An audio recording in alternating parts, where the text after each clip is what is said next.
He was wearing 2 garments from linen. He took one of the garments and he wiped his nose with it. And when he did that, the memories hit him. And he said, Bakhin, Bakhin.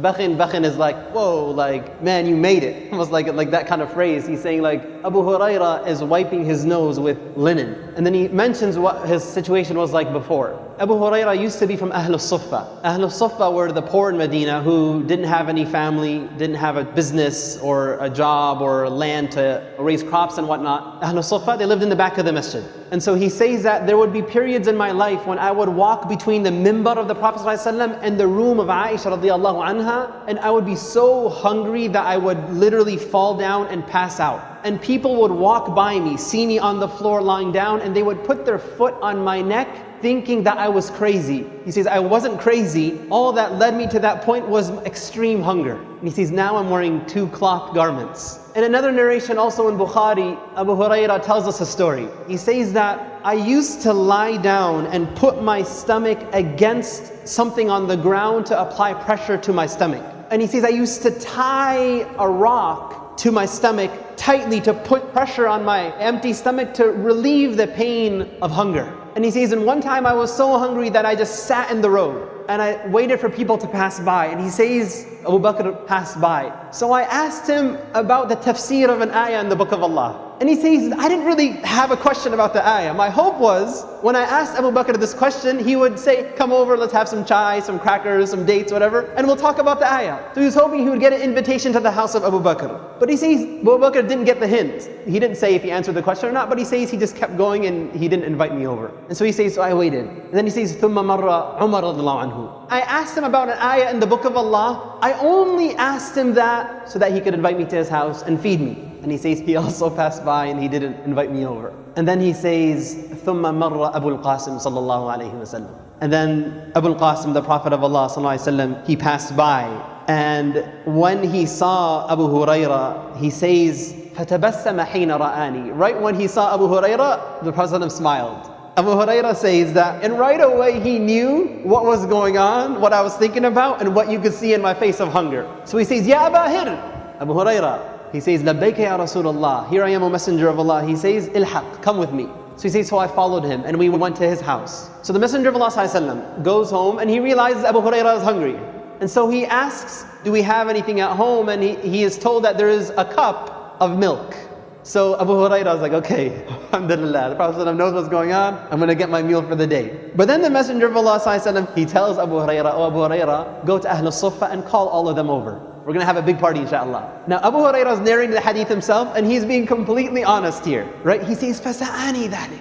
Like that disappointed me. And he's saying to himself, how can 1 cup of milk be sufficient for all the Ahlul Suffah, right? And he says, I have more rights to have this milk. I'm here. Like I'm with the Prophet ﷺ. Abu Hurairah, he hasn't been a Muslim for long, but he already knows some rules. The one who's inviting is going to be the one who is serving, not eating first. So this small amount of milk, not only do I have to invite them, I am going to be the one who will be serving them. So what will be remain for myself? But he says, never will I contradict the command of Allah or the command of the Messenger of Allah, even if it appears to be at my own loss. If the Messenger of Allah told me to call them, I will call them. So he goes and he calls Ahlul Suffah. As expected, the Messenger of Allah told him to provide the milk to each person. So Abu Hurairah goes to the first man and he gives him the milk. And the narration, again, it's very interesting how Abu Hurairah is recalling the story. He says, the man would drink hatta yarwa, until he would be completely filled. And then he would give back the cup to Abu Hurairah. And Abu Hurairah would then go to the next person. And the next person would drink and drink and drink until he was filled. Until finally everybody from Ahlul Suffah drank. So the only people left to drink are 2. The Messenger of Allah and Abu Hurairah. And so the Messenger of Allah, Abu Hurairah says, فَنَظَرَ إِلَيَّ. He looks at me. فَتَبَسَّمَ. And he again smiles in my face. And he says, Aba Hir. And he says, لَبَّيْكَ يَا Rasulullah. He says, بَقِيتُ أَنَا وَأَنْتِ. There's only 2 people left.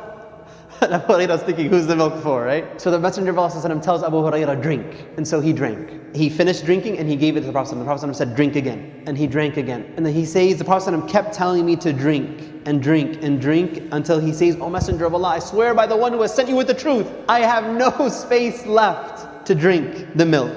And then he gave the cup to the Prophet ﷺ, and then the Messenger of Allah ﷺ, he praised Allah and he said Bismillah, and then he also drank what remained. What I was hoping to draw from the hadith is, Abu Hurairah himself says, the moment he saw me in the street, he knew in my face and what is in my heart that I am here because I'm hungry. But the Prophet ﷺ took him through this whole exercise, calling others, being generous to others, teaching Abu Hurairah anhu to give preference to others over yourself, even if you are the one who is in need. And it's a quality that Allah preserved in the Quran when He says, وَيُؤْثِرُونَ عَلَىٰ أَنفُسِهِمْ وَلَوْ كَانَ بِهِمْ خَصَاصَةٌ. The Ansar are people who give preference to others over themselves, even if they themselves are in desperate need. And this ayah was actually revealed after an incident that Abu Hurairah himself narrated. He says, when a man came to the Messenger of Allah ﷺ and he was hungry, and the Messenger of Allah went to his house and his wife told him, we only have water. So he said, who will feed this man? One Ansari man said, I will. So he goes home and he tells his wife, do we have food? She says, all we have is something that's very a small amount to feed my children.